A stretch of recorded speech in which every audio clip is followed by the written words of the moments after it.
नमस्कार प्रशिक्षुओं, आप सभी का बहुत बहुत स्वागत है आपके अपने करंट हेवन के यूट्यूब चैनल पर। हम यहाँ पे आपको बताने वाले हैं डीएलएड और बीएड बच्चे क्यों करना चाहें, आखिर किससे हमें नौकरी जल्दी मिल सकती है, आखिर हमारी सोच क्या है। मतलब कि सोच का मतलब कि अगर हम 1 से लेकर 8 तक शिक्षक बनना चाहते हैं तो हमें किस में दाखिले लेने चाहिए, चाहे डीएलएड में या फिर बीएड में लेने चाहिए, किस में हमें अपना एडमिशन कराना चाहिए।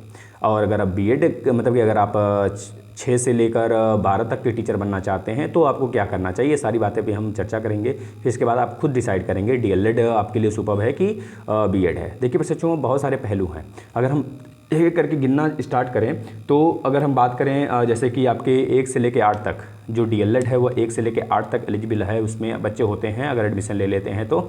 और जो आपका बीएड है उसमें बच्चे 6 से लेके कह लीजिए कि 12 तक एलिजिबिलिटी उनकी होती है। अगर मैं वहीं पे बात करूं, पहले बीएड क्या था बच्चों कि वह 1 से लेके 5 तक भी एलिजिबल था उसको, यानी कि प्राइमरी में भी बीएड वाले एलिजिबल थे। लेकिन बाद में क्या हुआ, सुप्रीम कोर्ट के ऑर्डर के अनुसार 11 अगस्त 2023 को जो जजमेंट आता है कि भाई यहाँ से मतलब प्राइमरी से बीएड को बाहर किया गया, बाहर कर दिया जाए, इस तरह से ऐसा जजमेंट आता है। और बीएड वाले निराश होकर कह लीजिए कि वहाँ पर डीएलएड का ही स्थान था एक तरह से, जो कि सरकार की ही इसमें गलतियां अगर देखने को कहा जाए तो सरकार की ही गलती रहेगी।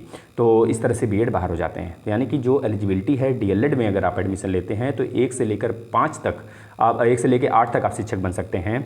और अगर आप बीएड में एडमिशन लेते हैं तो आप टीजीटी के भी मास्टर बन सकते हैं। अगर आप अपने सब्जेक्ट आपका कॉम्बिनेशन सही है तो आप पीजीटी के लिए भी अप्लाई कर सकते हैं। इसमें सब्जेक्ट कॉम्बिनेशन बहुत ज़्यादा ज़रूरी होती है बीएड वाले के लिए, पीजीटी वाले के लिए और टीजीटी वाले के लिए। और आप 6 से 8 तक के लिए टीचर बन सकते हैं, योग्य हैं उसके लिए। अगर आप सीटेट का सेकंड पेपर या फिर अपने राज्य के जिस राज्य में आप डाल रहे हैं अगर उस राज्य में सीटेट नहीं एक तरह से मांगा गया है, सीटेट नहीं वहाँ पे एलिजिबल है, तो आप उस राज्य का टेट अगर निकाले हुए हैं तो उस राज्य के टेट का जो दूसरा वाला पहलू है, दूसरा सेकेंड आपका टेट है, पेपर है टेट का, अगर उसको क्लियर किए हैं तो आप जूनियर में एलिजिबल होंगे बीएड वाले।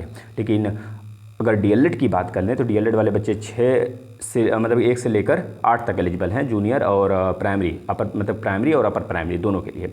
अगर दोनों के यहाँ पे फीस स्ट्रक्चर देखा जाए और एजुकेशन का क्राइटेरिया देखा जाए तो उसमें भी जनरल वालों के लिए 50% मांगा गया, 55% मांगा गया है दोनों में अगर डीएलएड और बीएड दोनों की बात करें तो 55% मांगा गया है। और दोनों ग्रेजुएशन लेवल के बाद ही हमारे उत्तर प्रदेश में हैं, यानी कि ग्रेजुएट होने के बाद आप डीएलएड करें या फिर बीएड करें, वो 2-2 साल का कोर्स होगा। और दोनों में अगर देखा जाए सेम 55% जनरल वालों के और जो आरक्षण प्राप्त करता है उनके लिए एक तरह से कह लीजिए 50-50% है।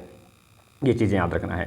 और दूसरी तरफ अगर बात करें फीस स्ट्रक्चर की, तो फीस स्ट्रक्चर में अगर बात करें गवर्नमेंट के लिए, बीएड के लिए, तो गवर्नमेंट कॉलेजों में अगर देखा जाए तो बीएड का जो फीस है, फीस स्ट्रक्चर 2,500 से लेकर 10,000 तक 12,000 तक इस तरह से वैरी करेगा।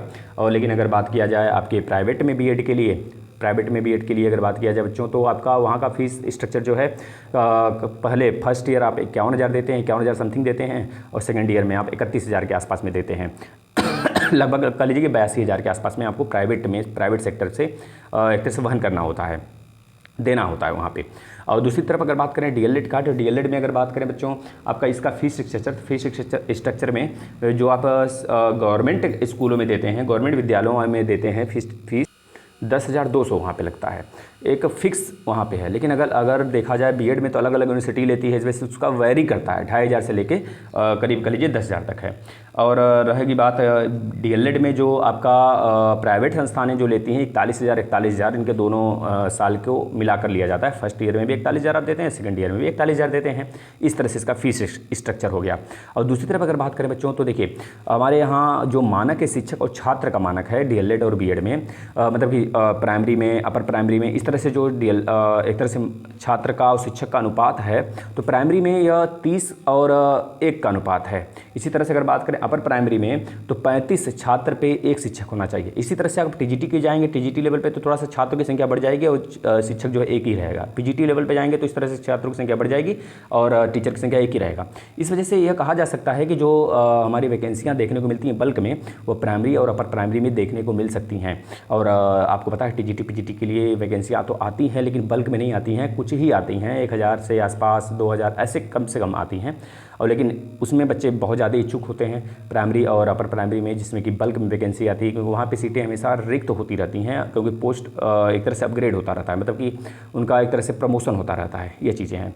तो अब आप सोच सकते हैं कि हमें एडमिशन किस में लेना चाहिए, डीएलएड में लेना चाहिए या फिर बीएड में लेना चाहिए। ये आपके ऊपर डिपेंड करता है, आप किस प्रकार से सोचते हैं और किस प्रकार से अपने आप को सेटलमेंट करना चाहते हैं। यानी कि अगर आप हायर लेवल पर पढ़ाना चाहते हैं तो आप बीएड करें, अगर आप प्राइमरी लेवल पे पढ़ाना चाहते हैं, जूनियर लेवल पे पढ़ाना चाहते हैं तो आप डीएलएड कर लें। वैसे डीएलएड करने वाले प्रशिक्षु जैसे बीटेक वगैरह किए हैं तो आप एक तरह से सब्जेक्ट कॉम्बिनेशन हमारे उत्तर प्रदेश में नहीं है आपका टीजीटी के लिए, तो आप डीएलएड करें, ये ज़्यादा सही एक तरह से देखने को कह सकते हैं। अन्यथा ये कंडीशन में अगर आप मान लीजिए बीएड कर भी लेते हैं, आप हायर लेवल के टीचर बनना चाहते हैं तो आपको एमएससी में किसी एक सब्जेक्ट से मतलब कि पोस्ट ग्रेजुएशन करने की ज़रूरत पड़ेगी। इस तरह से मतलब कि ज़्यादातर अगर देखा जाए तो वैकेंसियाँ आती तो हैं पीजीटी टीजीटी में, लेकिन ये बल्क में नहीं देखने को मिलती हैं और उसमें हमें बल्क में देखने को मिलता है। इस वजह से बच्चों का रुझान हमेशा प्राइमरी और जूनियर के लिए रहता है।